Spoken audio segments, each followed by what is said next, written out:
The best children's television helps kids relate to the world in a way that encourages them to think for themselves, respect others, and make sense of a sometimes confusing and scary world.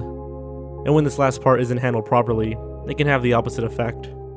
But when it does work, the result can transcend kids' TV and become a public service. So today, we're going over 9 episodes of kids shows that dealt with serious issues.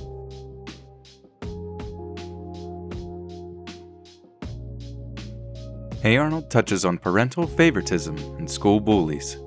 Hey Arnold is finally remembered by most children of the 90s, and while the show could have a light comic touch, it isn't given nearly enough credit for delving into social issues and the inner lives of big city children. The Season 4 episode Helga on the Couch tackled a hot-button issue, school bullying, with surprising sensitivity. After Helga punches a classmate in the face, she's sent for a revealing discussion with the child psychologist. Some savvier kids may have already noticed that Helga's mom is nearly always portrayed as confused and disoriented, with slurred speech, and never without a smoothie in her hand. This is a strong hint that Helga is dealing with an alcoholic parent, and her therapy session takes this notion further by revealing that Helga's parents are shamefully neglectful of her as well. In a flashback styled to look like a black and white 50s sitcom, it's all familial bliss and laugh tracks as long as Helga's sister Olga is on screen. But as soon as Helga makes an appearance, the flashbacks turn to color and the laugh track falls ominously silent. In the real world, her parents' admonition not to blab about their family to some shrink and complaints about how this never would have happened with Olga only to serve to underscore the fact that Helga's aggressive attitude is a direct result of a lack of any positive attention from her parents. Hey, who's taking me to preschool? Yeah, in a minute, Olga. No, I'm Helga, Dad. Helga. Whatever. Go play outside, would you? Many children's programs have touched on bullying, but few bother to look at its root causes, and even fewer do so with such painful accuracy. Patty Mayonnaise starves herself and Doug. It's hard not to argue that mass media shoulders some of the blame for rising incidents of teen and preteen eating disorders. That the media promotes unhealthy body images for both men and women can hardly be disputed. Yet for all of the discussion of this effect over the last several decades, very little seems to have been done to change it. The Nickelodeon series Doug, later picked up by the Disney Channel, bravely took on this issue in a Season 6 episode, Doug's Chubby Buddy. In it, Doug's crush, Patty Mayonnaise, despite always being portrayed as real thin, is convinced that she is fat after becoming obsessed with a skinny teen TV star. A commercial for a diet kit, pointedly called Waste Away, gives her obsession a focus. Hi, Lardy. Hello. It's a sad fact of life that none of you will ever have a 9-inch waist, but now you can try using my Waste Away diet kit. And she begins dieting and exercising in obviously unhealthy amounts. Patty's track coach only encourages her dangerous behavior. I'm kind of worried about Patty. She's been on this diet. Let me tell you something funny. All athletes diet. You don't understand this because you are not an athlete. Hand me that fruit pie. Leading up to a track meet in which Patty becomes dizzy and collapses after completing a long jump. A teacher finally intervenes, explaining to Patty and the audience at home the dangers of going too far with dieting. And throughout the episode, Patty is shown seeing unrealistically fat representations of herself in mirrors and fantasy sequences, which is probably a more accurate depiction of body dysmorphia, a psychological condition that is present in most of those with eating disorders, than has been shown on television before or since. Miranda develops an eating disorder in Lizzie McGuire. In the early 2000s, the live-action Disney sitcom Lizzie McGuire was a helpful guide through the perils of adolescence for many teens. While it only ran for 2 seasons, it made a star of Hilary Duff and still enjoys a reputation as solid programming for its audience. While the show usually dealt with garden-variety teen problems, it too took a stab at the more serious issue of eating disorders in a Season 2 episode. After an impromptu photo shoot, Lizzie's best friend Miranda panics when she thinks she looks fat in the pictures. She immediately stops eating altogether and is forced to come clean to her mother after she faints while at Lizzie's house. While the rapid development and quick resolution of her disorder can be chalked up to the narrative's limitations of a half-hour sitcom, The episode takes pains to realistically portray a common factor in the development of such disorders. I'm just wondering what Miranda sees when she looks in the mirror, because it can't be what I see when I look at her. Miranda confesses that she has felt highly pressured by her parents and schoolwork, and that her eating was the one thing in her life that she felt able to control. Like, all this other stuff just happens to me, but eating's something I have a say in. That's not true. That's how it feels.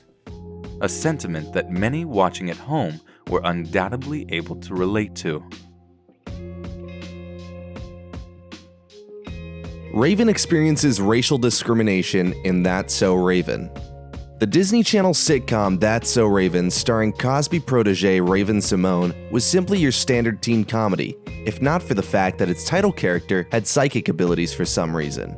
The show wasn't known for strong social stances, but one 2005 episode took on the issue of racial discrimination in a shockingly straightforward way. When Raven and her friend Chelsea both apply for the same job, Raven nails the interview while Chelsea does not. Yet Chelsea, having the advantage of being white, ends up with the job. What? Are you serious? I start today?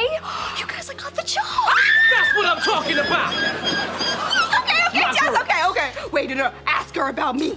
Ray, I don't know how to tell you this, but, you're not getting a locker. Girl, I am not tripping over that like I can share with you. I only got 2 things. Actually, the lockers are only for the employees.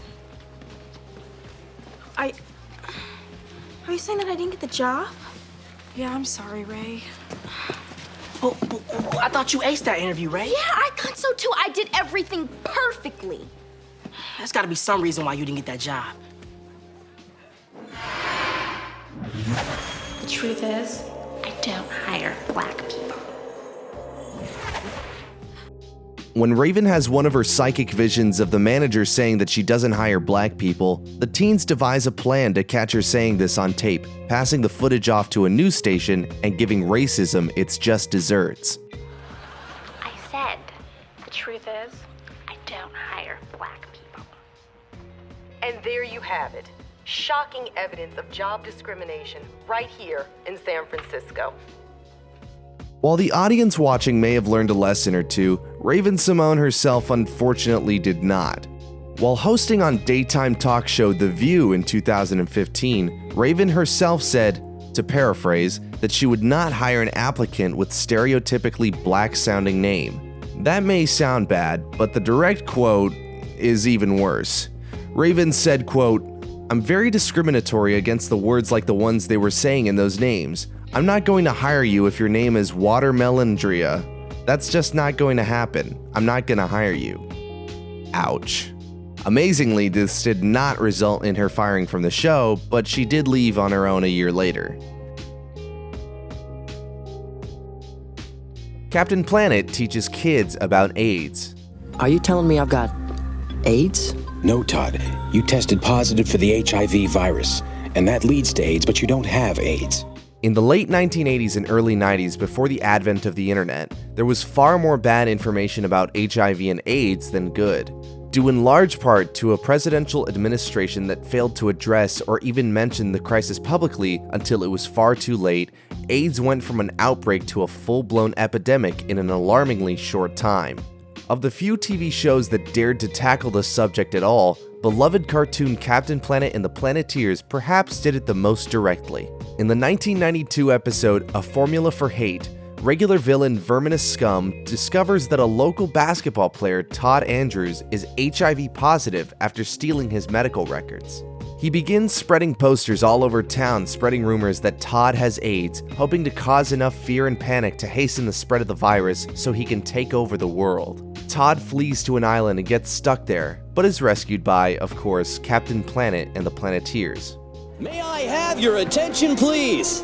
A lot of you are worried about AIDS. Captain Planet directly lectures the townspeople about the difference between HIV and AIDS and that the disease can't be spread through casual contact. A message again driven home to the audience in the episode ending Planeteer Alert. AIDS is a terrible epidemic plaguing our world, but two things make it even worse: ignorance and fear. A bold message for any TV show in 1992, and one that all audiences needed to hear. Sesame Street tries to teach kids about divorce. Twice. Sesame Street is one of the longest running children's shows of all time. We've all seen it, and we're all better for it.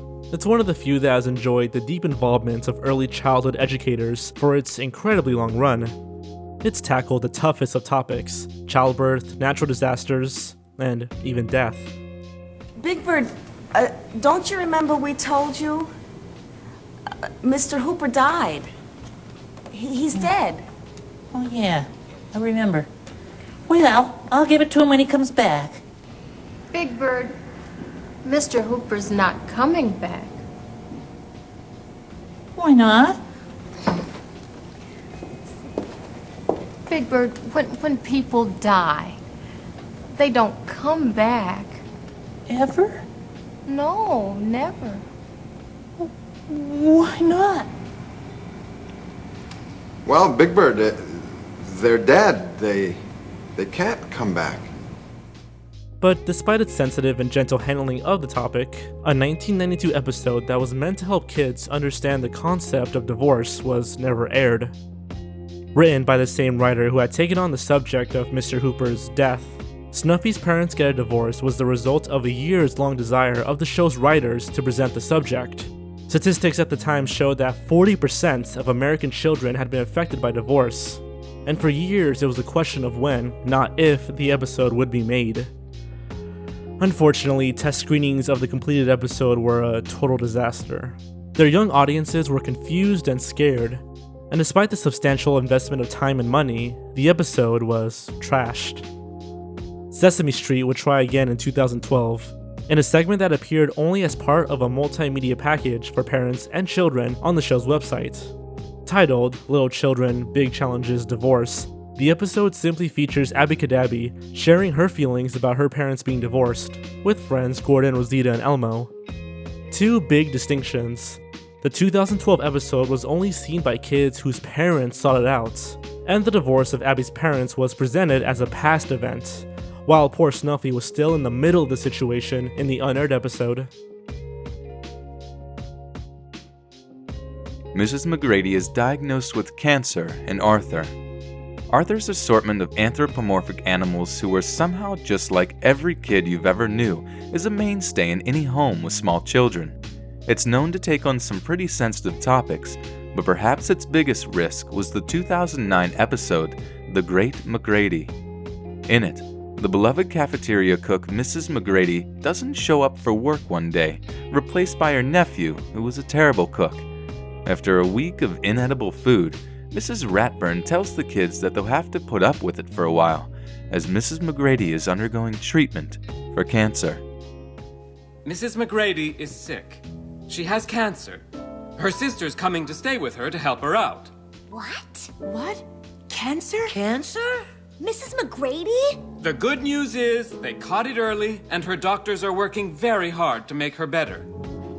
As would happen in real life, everybody reacts to this news differently. Muffy is oblivious as always. DW and Arthur try to help by bringing Mrs. McGrady absurd amounts of soup, and Francine falls into a deep depression. She tells Muffy that her grandpa died of cancer, and she begins having nightmares and suffering poor school performance. She's even too scared to visit Mrs. McGrady, a very common real-world reaction in children when faced with an adult's life-threatening illness. DW and Arthur learn that there are better ways to help, and Francine is made to understand that recovery is possible with a little intervention from Lance Armstrong. The episode ends on a realistic note as Mrs. McGrady returns to work, telling the kids that she still has cancer, but her treatments are helping. Janice is diagnosed with leukemia in Why, Charlie Brown? Why? The Peanuts specials were genuinely as lighthearted as children's programming ever got. For this reason, it was all the more jarring when CBS aired Why, Charlie Brown? Why? in early 1990. The special dealt with the reactions of the Peanuts gang, mainly Linus, when one of their classmates, Janice, is diagnosed with leukemia. Though Linus is the most sensitive of the bunch, the special was able to explore a wide variety of feelings that real-life kids could expect if one of their friends is going through such a thing. Linus has a crush on Janice, and he's anxious and fearful after he and Charlie Brown visit her in the hospital. Janice explains in a frank manner the tests that were performed on her, what her IV does, and what chemotherapy is.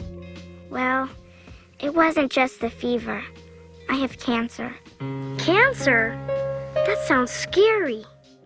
Linus is shown to angrily correct Lucy later in the show about the disease being contagious, and after Janice returns to school bald from chemotherapy, he stands up to a bully who teases her about her affliction, asking him what it would feel like if he had to go through what she has.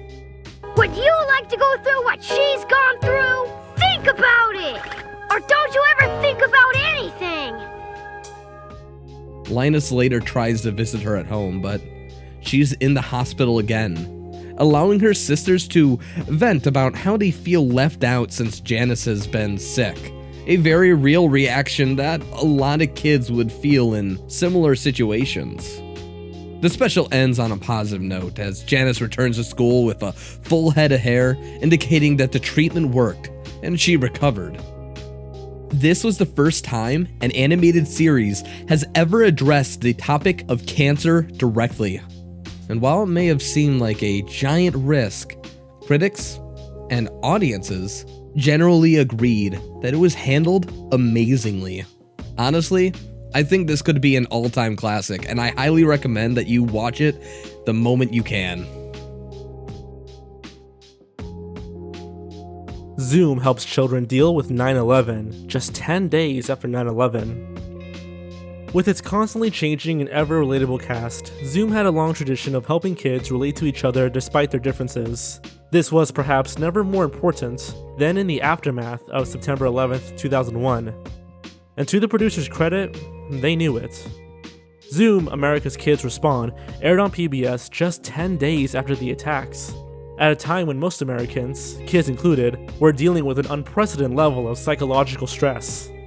The half-hour special showed the Zoom cast talking with each other about their feelings around the event, with other segments featuring kids from around the country doing the same. More than that, it highlighted relief efforts across the US, showing how kids and adults alike were coming together to help make a difference in their own communities. PBS repeated the format a year later with a similar special, Zoom, America's Kids Remember.